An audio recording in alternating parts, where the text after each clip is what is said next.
Jamie Gruber, welcome to the Financial Freedom Fast podcast. What is going on, brother?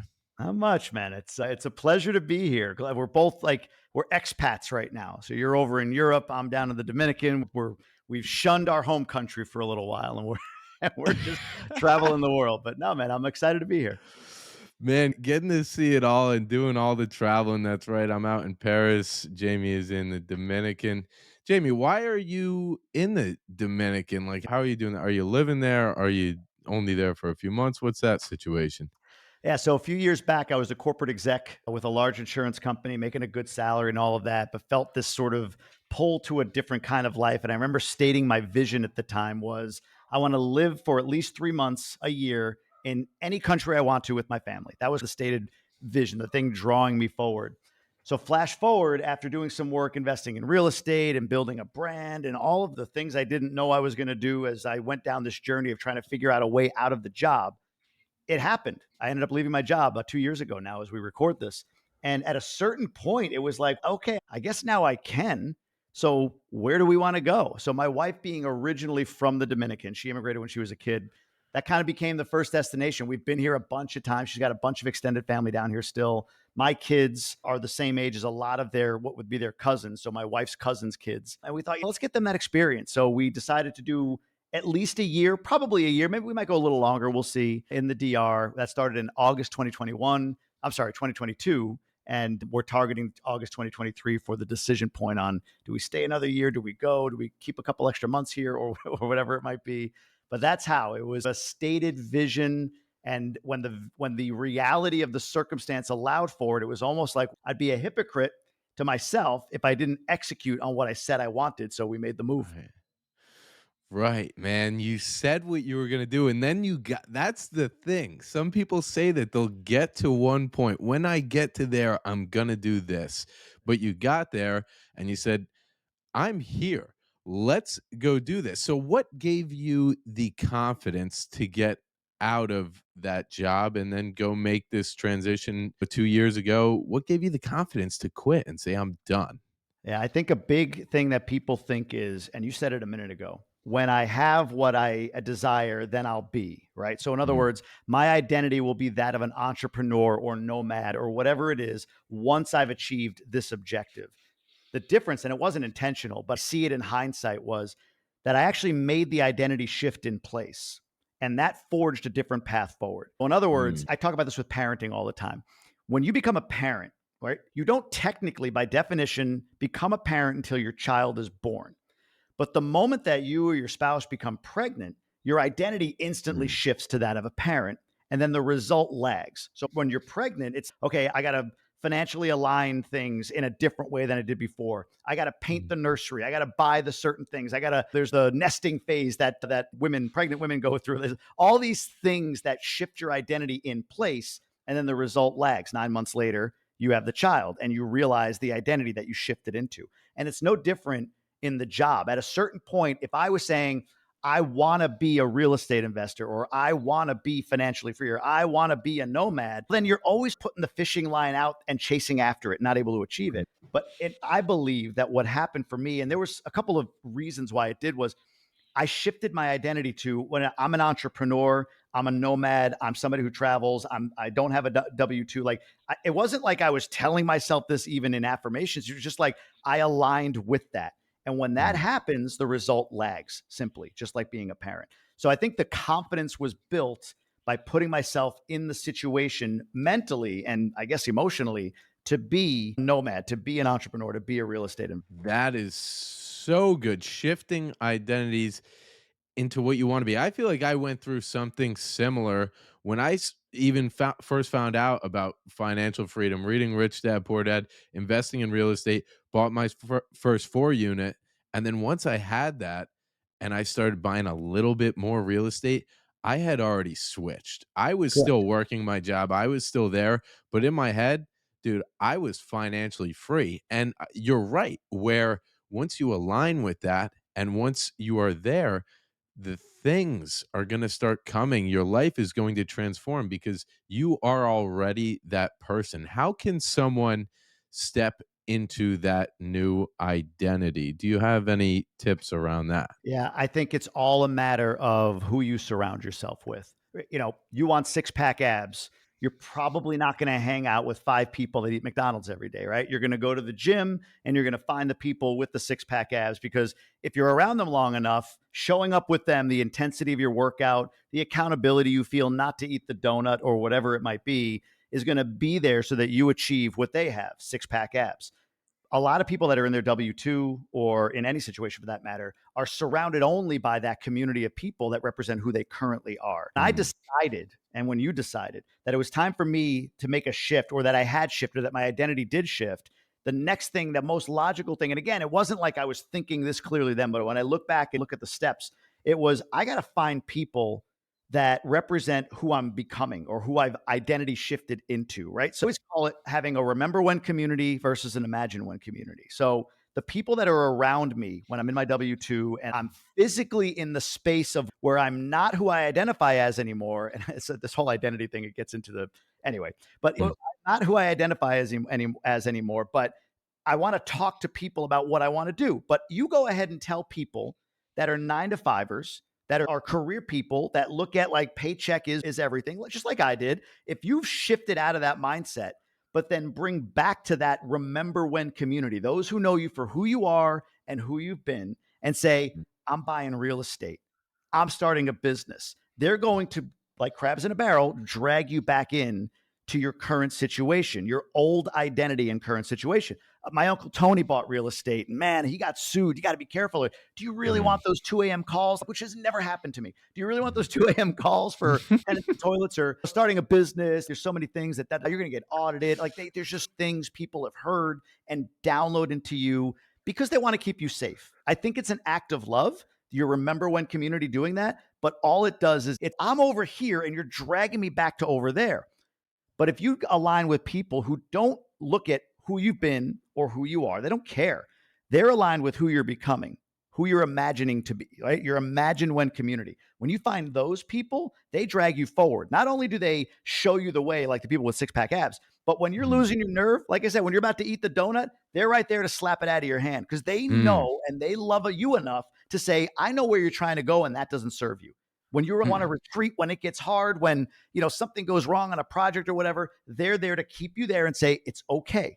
Bad things happen, but good things happen as well. Keep on rolling. So I think the mm. biggest hack is you have to find the community of people that you align with as your new identity. If you want to be in marketing, find marketers. You want to be an entrepreneur, find entrepreneurs. You want to be a gym rat, find gym rats. That's the key, in my opinion. Man, oh, man, you're the transition king too. Look Right? at you, Jamie, man. And by the way, toilet calls, yeah, I don't get them at 2 a.m. either. Never experienced anything like that.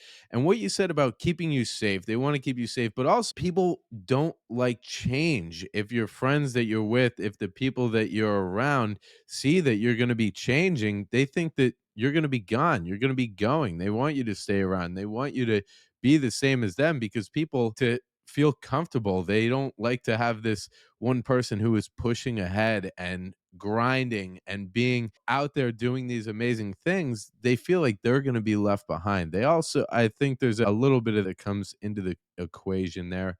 So we've got these different frequencies in life, this group of people that we could walk into and the frequency could raise. You could think of it like that, where we're talking to these people that are where we want to go those as you mentioned it, the imagine when community, and then there's lower frequencies where it's the remember when frequency.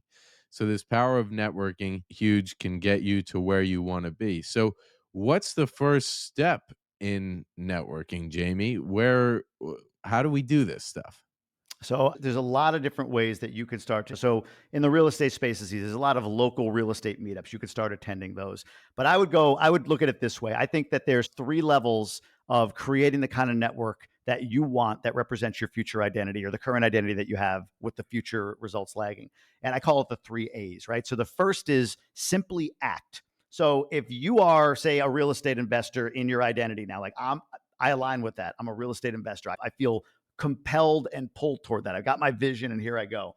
Then act. So that means Go to real estate meetups consistently, not two or three and like, nothing really happened. Keep going. Have lunches with people, make phone calls, put offers out. Like when you start to create momentum for you and you start to create awareness of others, that imagine when tribe of saying, okay, I see this guy. I see him doing stuff. I go to these real estate meetings as a guy that owns 50, 60, 80 units or whatever. And there's all Mm, these newbies, but that newbie, he's actually doing shit. So mm, I see that. So acting is the very first thing. Just get in motion. When you act, inevitably you're going to start to again draw the attention of some of these people that are the imagine when types of folks. So the next thing mm, you have to do is the second A, which is ask. So simply ask mm, for their time, how you can serve them, can you take them to lunch, whatever it may be. Don't start with ask because everyone wants their time. Start with action because when I see somebody doing it, like really doing it, not talking about it, I'll go to lunch absolutely because I know that they're on the path. It's so much fun for me to see somebody coming to where I am, and it's fun for people that are way ahead of me to see me coming to where they are. So after mm, you ask and you have that mentor or that small network or whatever it might be, to me, the leap that you could go all the way to this if you wanted to start here, but I think the next thing is you have to acquire. And to me, that means just like buying real estate, just like buying a mm, business, you buy your network. I'm a big fan of masterminds. We're in one together, right? So I'm a big fan of saying, hey, the best hard asset with the greatest ROI that you possess is you. So acquiring that network by financially investing in it, to me, is the cheat code in order to find the room of people that somebody else curated, somebody else cultivated, somebody else created a culture around. And all I have to do is say, yep, that aligns with me, the new identity that I am. Here's a little mm, money because time is more valuable than money to me, especially as you get to your 30s and 40s and 50s. Time's way more valuable. I don't want to go out and have to find all these people and I'm going to build a network of 100 people. It's going to take me 800 touches to find that 100 people. Or I can just pay a few grand and join that network where they're all in there. So act, mm. ask, and acquire. Those are the three levels to me of how you can get started getting down the path to finding that Imagine When tribe.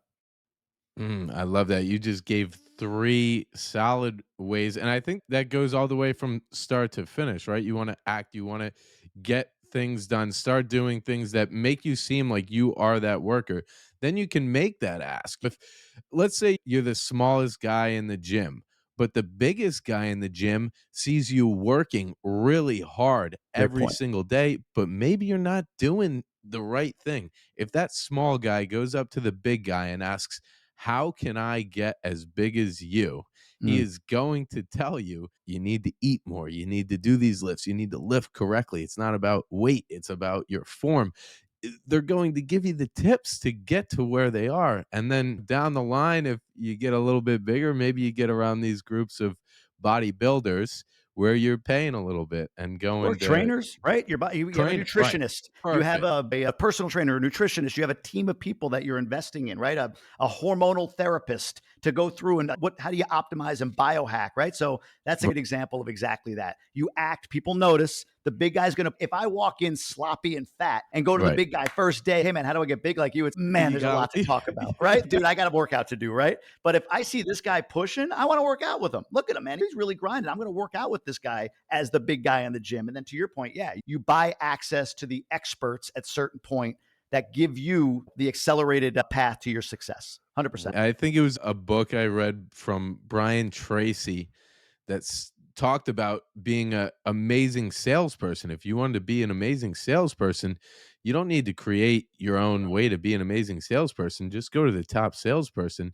look at what they do, and then ask them how you can get better and ask them how you can do it. Love that. Jamie, how has this networking concept and the way that you look at networking, how has networking and the people you've surrounded yourself with transformed your life? So the biggest thing for me is there's so many cliches around this, right? The average of the five people, proximity is power. There's all these different sayings, right? The biggest way that this has really impacted me is twofold. One is I mentioned it before is accountability. So when you're around people, there's an inherent sense of self accountability. I don't want to say to keep up because that seems oh you're just grinding to be like them, but at least you're saying look this is the result that I'm moving toward. This is the identity I've shifted toward. So I have an accountability pod. When I Mhm. show up after I said a week ago that I was going to do something and I haven't done it, I don't feel very good going in front of other guys that I respect and I see as having accomplished things that I want and saying, hey guys, I'm completely full of it. One, it's accountability. The second thing to me, as far as how this has changed everything, is I've learned that when you do get around whatever it is, your mentor, a mastermind group, a community of people, the trainer, or whatever it might be, man, everyone wants the info. Everyone wants the advice. Everybody wants the get. I want to see, what am I going to get from this mentor? What am I going to get from going to that real estate meetup? What am I going to get from that mastermind? What I've learned is when I join something or when I find the mentor or whatever, it is strictly an invitation for me to serve them. Here's a question that you might ask, a lot of people ask, in the idea of being of service to a potential mentor or somebody in a mastermind. They'll say, hey, man, how can I serve you? How can I add value to what you're doing? And Mm. that to me is the worst question that somebody Mhm. could ask. It just shows you didn't do the work, right? So it's a great question. It's better than, hey, can you show me how? Hey, how can I add value to you? But the better question is, or the better way to frame that question is, hey, you're doing this and this. I happen to have skills in this and this.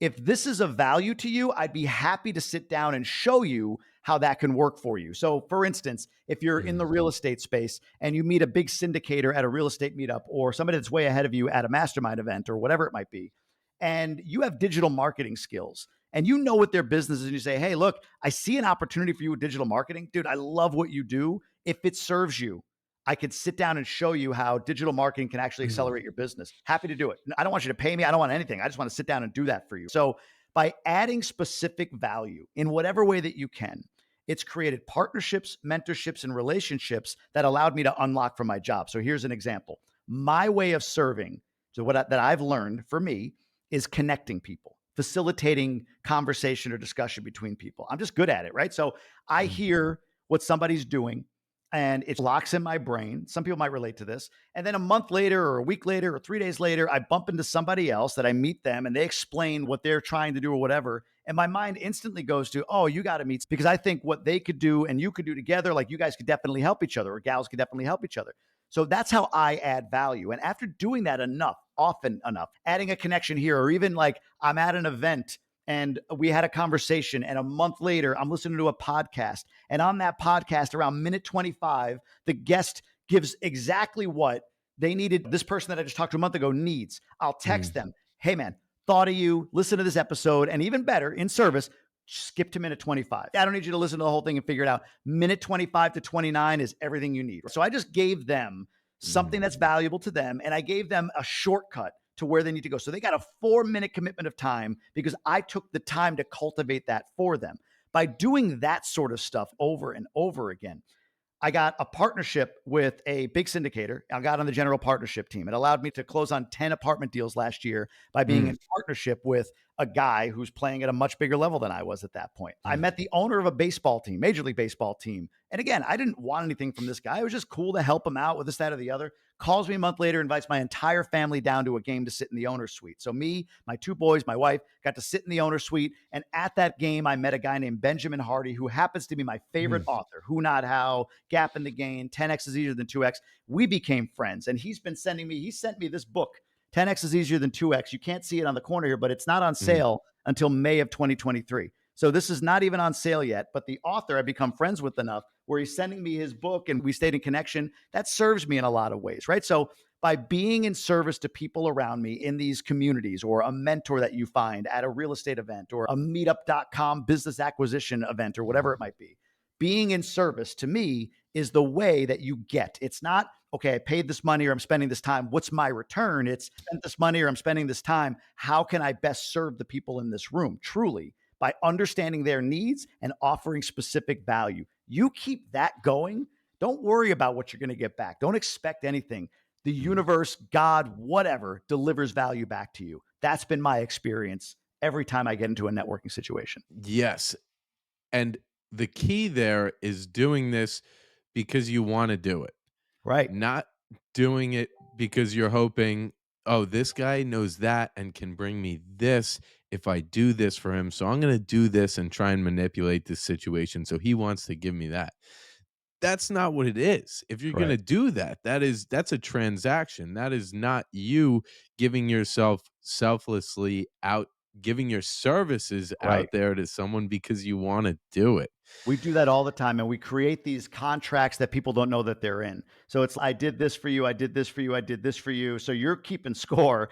The person on the other end is okay, that's really nice. But then you ask that person for something, a ride to the airport. Jordan Harbinger talks about this. Oh, I need a Mhm. ride to the airport. And they go, oh, no, I can't do it. And you're like, what the hell, man? I did this. Now that person's, holy crap. I didn't realize I was in a contract with you. I didn't realize that you were only doing that stuff so that when you need me, Right. I'm at your beck and call. And that's exactly what you want to avoid, to your point. Yeah, Agreed. because it turns negative at that point. It's, "Oh, you're keeping tabs on all this stuff?"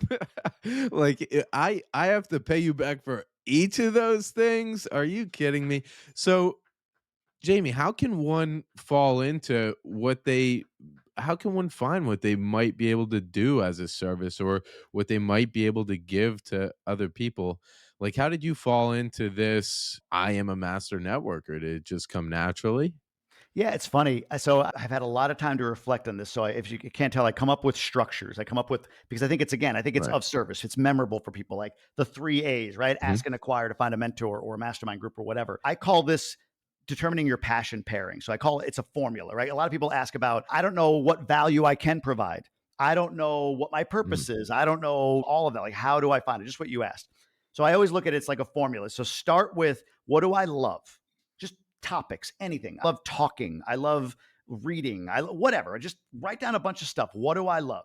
Then the equation is what you love plus what are you great at? Not like pretty good at or whatever, but what are you really great at? So for me, it's, I love interacting with people and I'm great at interviewing, right? I'm great at interviewing people. I'm great at listening and having a conversation with somebody, facilitating that discussion.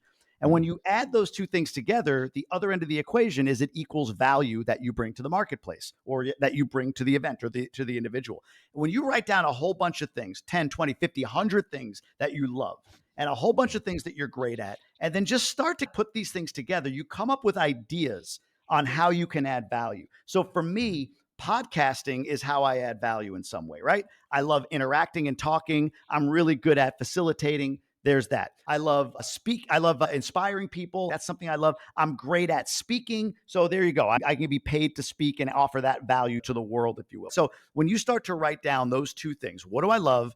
What am I great at? That's your passion pairing to determine not what do I get or what's the business I should build necessarily, but what value does that create for others? What I love and mm. what I'm great at. What value do some of these things potentially create for others? You can't not have two, three, four, eight, 10 things at the end of that equation if you are honest with yourself and you don't overthink it. Like, I love trees. What does that have to do with anything? It doesn't matter. Just write it down.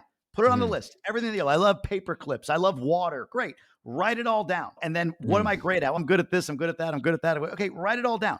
That'll show you your value. Real quick on water. Do you know there's water sommeliers in Iceland? Like water wine type experts in like different kinds of water. Like, dude, you can do anything that adds Anything. value to other people. There's another example that popped up recently. It's killing me because it's so simple, but it's not, I can't think of it right now. But there's another example like that where, like, you would never ever imagine that somebody gets value from that thing that you love and that skill that you have. But my God, there's so many niches and so many people out there that have a desire to learn and grow and everything else from the thing that you may not realize has tremendous value. Man, and you might not think that, "Oh, what can I do? What am I special at? What am I great at?"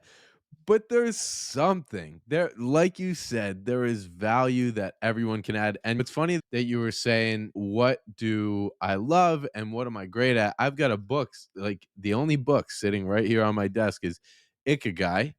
Ikigai. And Yeah. on the back, it has like a Model. almost like a graph, yeah, like a model, and it goes in circles. It says, "What are you good at? What do you love? What does the world need? What the world needs, and what you can be paid for." And right in the center is your ikigai. That is what you can be doing that can get you paid, that can bring you satisfaction that you could give to others, that you can selflessly give because you love doing it and you're good at doing it.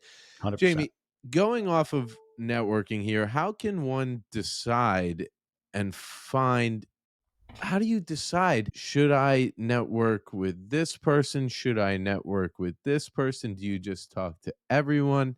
How do you pick between those people? I think everything in life, and if you go back to your childhood or early adulthood or whatever, starts broad and narrows. One of the things that's when I talk to people like me, late 30s, early 40s, making a really big income, maybe they have equity in their company, whatever, right? Like very financially stable, but complex for them to just unplug from their job. The number one problem they have that they say is, I don't know what I would do. And what's behind Mm, that question, or behind that objection, I should say, is I'm supposed to figure out the thing one time, because that's what I've done for the last 20 years of my career. Like, I chose this path and I'm on it. So I got to know what the next 20 years looks like. They're afraid that if they choose wrong, whatever mm, wrong means, or they choose the thing that doesn't end up being what they're truly passionate about, that, they're just a mess and they're all over the place and they threw away a mm, good thing or whatever. For some reason, a 38 to 42-year-old who was confronted by a 20-year-old who said, I don't know what I want to do, would easily say, dude or lady, you're 20. mm, Go do everything. Who cares? Go try it all and then you'll figure it out. I always say, you didn't know you like sushi until you tried sushi. You have to go and try and figure things out. What do you love? What do you not? No, don't like that. Do like this, whatever, and narrow it down. But when you get mm, older, late 20s, early 30s, especially late 30s into your 40s, the idea of just trying and going broad feels like, no, I can't do that anymore. I've lost the right to do that, even though you're still mm, young. You got 50 years left potentially of life, right? To answer your question, in anything, whether it's what am I going to do when I leave my job? Who do I network with? Because I got a couple of different ideas that I'm thinking about doing or whatever. All of it. The answer is all of it. And then you'll find through trial, error, all of that, what feels good, what doesn't feel good. For me, when I started, it mm, was, I'm going to be a multifamily real estate investor. That made sense. I could do that for 20 years. I can defend it to my Remember When tribe when they ask about it. It makes sense. People have heard about it before, all of that stuff. And when I mm, started doing it, it was like, you know what? I creating content around mm. multifamily real estate investing. So, like, the investing part was cool, but then I created a meetup group, and that meetup group became a YouTube channel. It was like, this more than I even like the investing part. And then over time, it was like, okay, I like the benefits of investing, but I don't like the action of investing per se. Like, I don't want to Mm, underwrite deal. Like, it's just not me. I don't mind interacting with people on a deal and on the capital raising, all of that. That's cool. Which is why a partnership with Quantum Capital, who I partnered up with, made sense for me. It puts me in my lane, my lane in my zone of genius. But at a mm, certain point, it was like, well, I don't want to just talk about multifamily. I want to talk about, I like mindset. I like talking about a lot of mm, different big topics. I like interviewing former mafia crime bosses, right? Like, if you look at version 1.0 of what I stated, I'm going to be a multifamily real estate investor. That had a very specific, narrow lane. But now I'm on version 12.0, 2 years mm, later, right? 3 years later. And I wouldn't have known that I love podcasting, as an example, if I didn't start with multifamily investing. You know what I'm saying? right. So you have to just try it all. And then you'll figure out as you go along what your niche is. And then, newsflash, it's going to change. It's going to Mm, change again and again. If you learn anything about in your job, out of your job, like whatever the things that are most important for you to do at a certain point become the least important things because you have a new set of important things. It's the concept of mm. whatever got you there isn't going to get you, whatever got you here isn't going to get you there, right? So you're going to change, you're going to adjust. You have to be comfortable with the pivot. And it's the same with where do you start with networking? Like, go to these different events that don't even seem related if they are, or meet with these different people that don't even seem related if it serves what you're curious about. And then you'll know, you know what? I really don't like that side of it, but I do this Ugh. more than I realized. And it led me actually to this other thing I didn't even know existed because I didn't know until I met this person. Dude, that is so good, and we need to just try Yeah. everything. How do you know if you don't like to do it if you haven't gone and done it? One of the reasons I sometimes I force myself to travel. I Yeah. want to get out here because it's just going to expose me to new thing here, new experience, new way of doing something I've done it in the past. And it's just boom, that's a whole nother switch. That's a whole like growth in my brain that I can bring into my world whenever I Yes. go back to That's the the word, man. homeland, That man. word, right? You use two words that align, that line up with one another: growth Mm, and unknown. The mm, first one doesn't happen without you stepping into the second one. So, in other words, you don't grow really. All growth happens, maybe is a better way of saying it, when you step into the unknown. Moving to the DR was one of those things for me, right? Okay, I'm going mm, to pick up my family, kids in school, the whole nine, and just go to another country. And I remember lining up all of the things like, oh, okay, car, where are we going to live, school, what about taxes? Like, how does it, like, I remember all these things. And somebody said to me, like, what's the thing you think you should do next? I should probably book a flight. So I Mm, booked a flight to move, right? I just picked a mm. day and we booked 4 flights plus the dogs, right? Like we booked these 4 flights on just this day. It was August 23rd. Don't know why I chose that, but that was the day I chose. And as soon as I stepped into the unknown, now I've got a date that I'm going to land in the DR. Like the next thing revealed itself. You know what I mean? Right, It was like all of these things floating around and worries and what's going to happen or whatever. None of it happens until you step into the unknown. That's where the growth happens. So then it was like, oh, all right, let's get an Airbnb for a few weeks. And then from there, we can just explore and find out where we're going to live permanently for the time that we're there, because there's not like an MLS system down here. And then if there's, okay, what schools are in that area that we chose to fly to? Three of that's pretty easy. Let's go visit those three schools for the kids and see which one is the best one. And then it's, what about a car? Oh, this place we can actually kind of lease the car for the year. Okay, that's done. Credit card says you don't need to have, it's international. It doesn't have it. I don't even need to have a bank account down there. I'm gone 6 months and 6 months. So tax wise, there's really no impact. You know what I mean? All of these things revealed themselves when, like you said, I took a step into the unknown. So, like you forcing yourself to travel throws you into the unknown. And then the right, next thing reveals itself. So I love right. that. And similar to, I don't know what I'm gonna do about 90% of the stuff that I worry about, but I'm not gonna figure it all out when I'm back at home too, because there's gonna be 100 other worries that are gonna keep me from taking the action and getting here. So you know what? I'm just gonna book my flight. That gives me a set date that I need to show up, and then I'm just gonna figure it out. That's You it. know? That's it. And it's no more Whatever. complicated for you as a single guy as it is for me with wife and kids, you being from New Jersey, me from Michigan. It doesn't matter. It's all the same. Right, We're resilient beings. You'll figure it out. So I right. completely agree with you. But I it's definitely a little bit more expensive for you to figure it out when you're single, young, and getting into things, and that's why I love to do this and to tell other young people, people who have less responsibilities, to do things like investing in assets that will get you cash flow and can get you financially free early, and then you can go do all these just whatever you wanna do and go explore and do this stuff because you may feel like you can't do this when you're older, but everyone listening right now, Jamie is showing you right now that you can do this literally anytime in your life, no matter the family,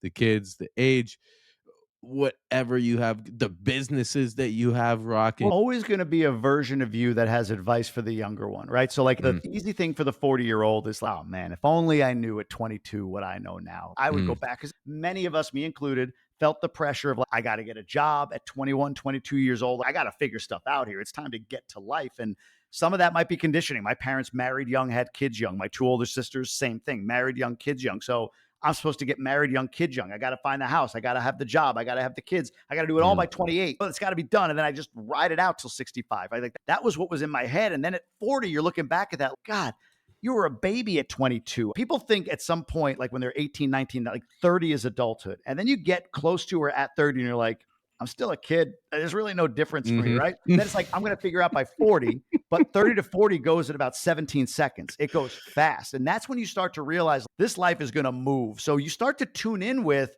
what does 80 or 90-year-old me know? So if we Mhm. can sit here, you being, you're what, 28? 25. 25. Geez. If you could sit at 25 and give advice to your 15-year-old self, right?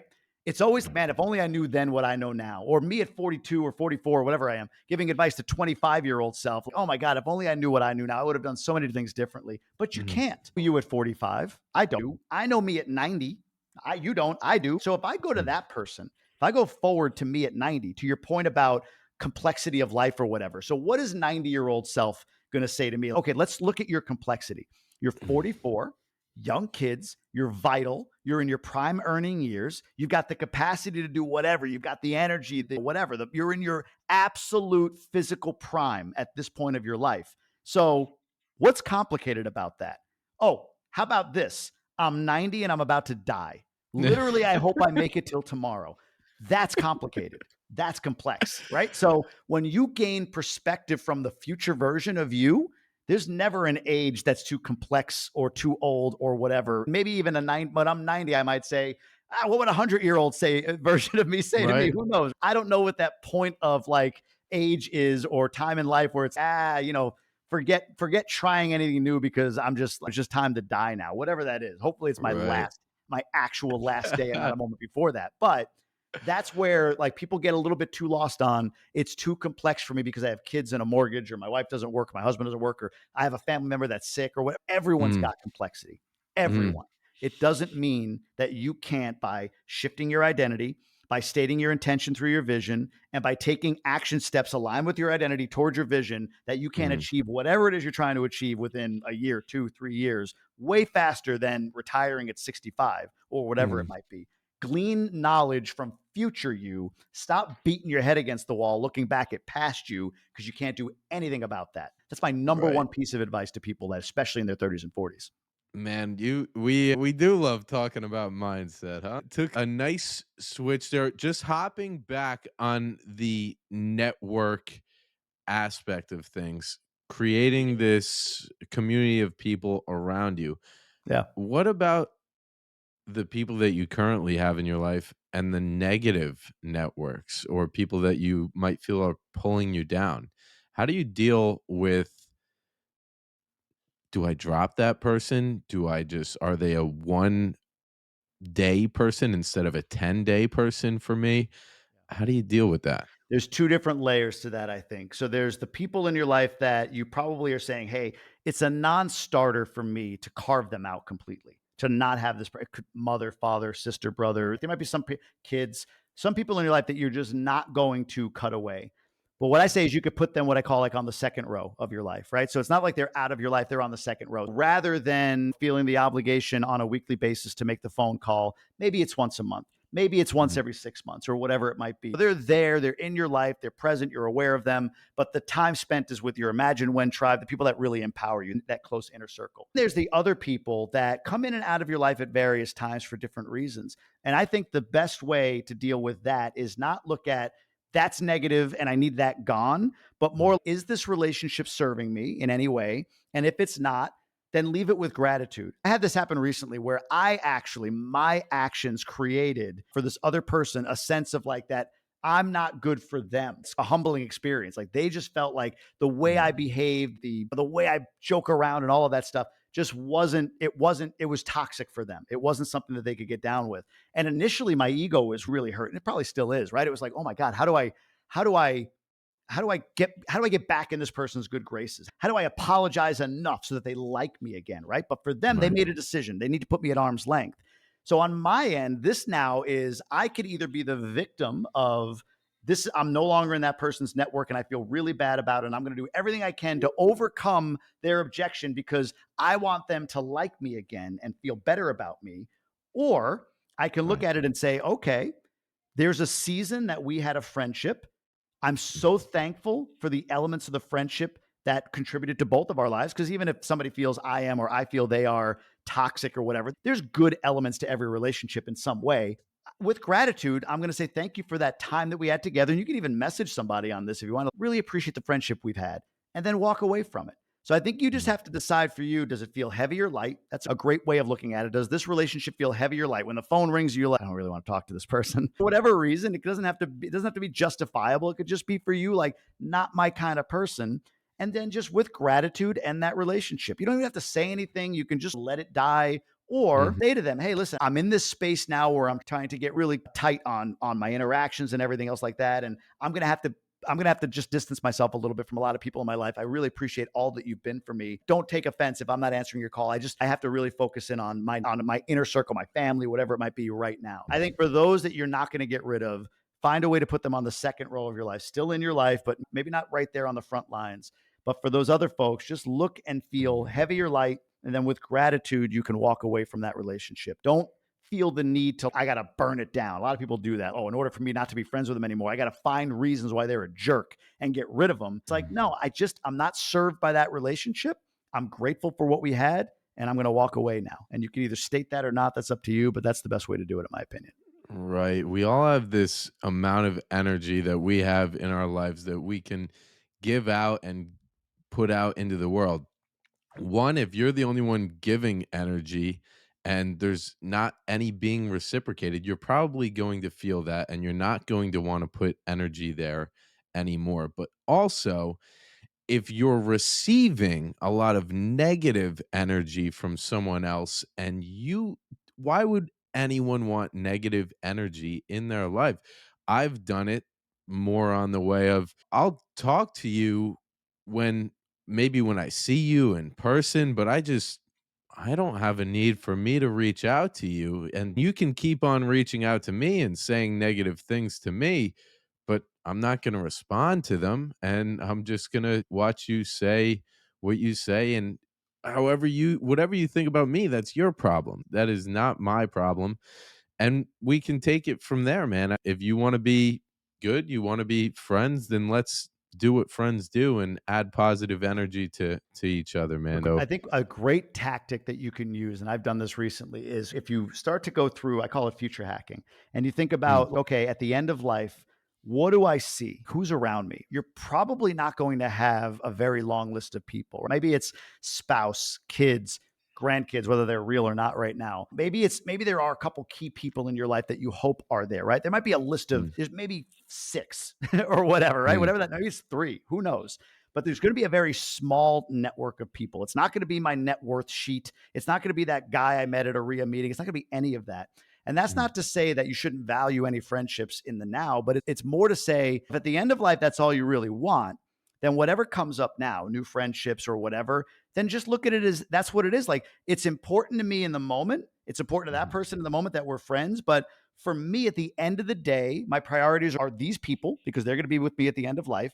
So I'm going to just allow this friendship to be whatever it is. Maybe they end up being a person on the list of those you want to see at the end of life. Who knows? But mm. they're not going to be when you first meet them. Even people from high school that you might be friends with forever, you might be like, look, I love them, but on my last day, yeah, they got their own family, their own life. So it just, to me, it gives you the empowerment to say, okay, all these networks and friendships or whatever, let me just approach them as what they are in the Mhm, moment, fun, enjoyable or not, and make some decisions on it, as opposed to putting so much weight around, like you said earlier. What can I mm. get from this person? What can I give? Like, how do I build this relationship even better? Just enjoy the connect while you have it in the present moment, because likely the person that you're networking with or interacting with is not on that list of people that you want surrounding you on your last day. Yeah, and live in the present. Be there for every relationship that is there. Have this North Star that's guiding you so you know which relationships you might want to foster a little more and have them there even more in your life, and which ones you might want to section off and keep them away. I love that. Be in the moment, be with that person, be in the relationship with them. Awesome. Hey, Jamie, we are jumping to our final questions here, man. It has been amazing. Question one, and I think we're probably going to tailor this around networking. Sure. What is one actionable step our listeners should take today to start on their path towards financial freedom?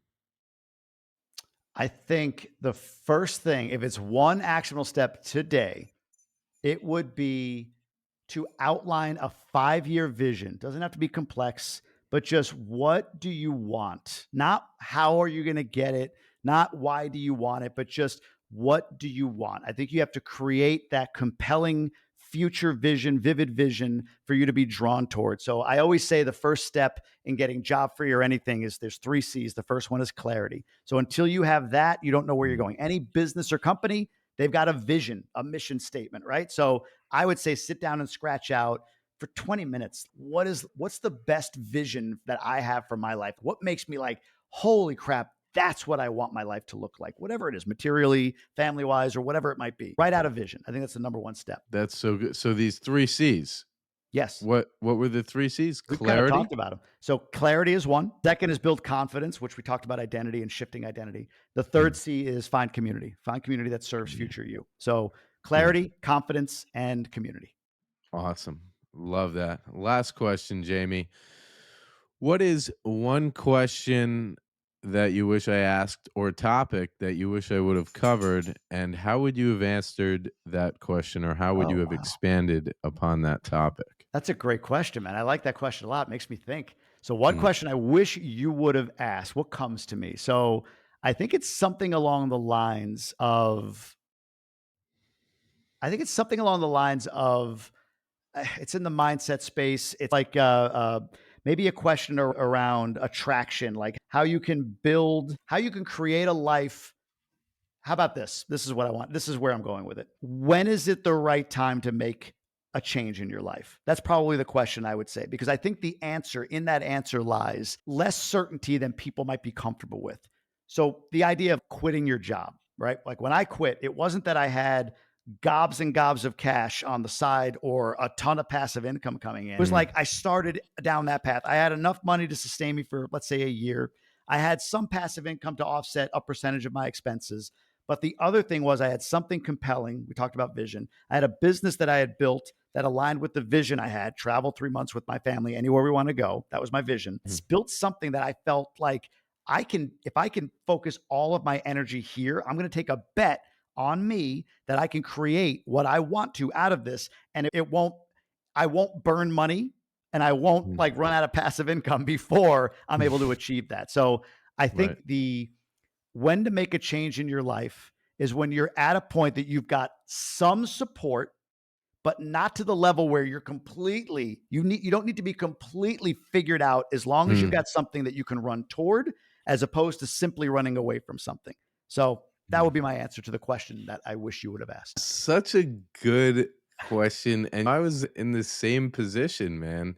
I had my Jason Drees coach, who's also in GoBundance, the networking group that we're a part of, Joe Moffett, and he said, "Matt, you're probably financially free right now if you just look at your damn expenses." So I looked at everything, and it wasn't the level where I wanted to be at, but I had 100K cash on the side, and Same. I Yeah. had 7,000 passive. I like to call it around 5,000 passive, which I can easily live on every month, and I was like, "Maybe that's not $10,000 a month where I knew I would be solid, but hell, man, I can figure everything out when I do it, and if not, I'm only gonna go back to the situation that I'm in right now working a job anyway, so I might as well do it right now." So, love that question, man. Jamie, where can my listeners, watchers find you online? Best place right now is Instagram at the Jamie Gruber. That's the handle everywhere, YouTube, you name it. But I do a lot on Instagram. You can DM me there. I'd be happy to engage with folks that have questions. But yeah, Instagram at the Jamie Gruber. Instagram at the Jamie Gruber. And from the Financial Freedom Fast podcast, we are signing off. And this is Jamie Gruber.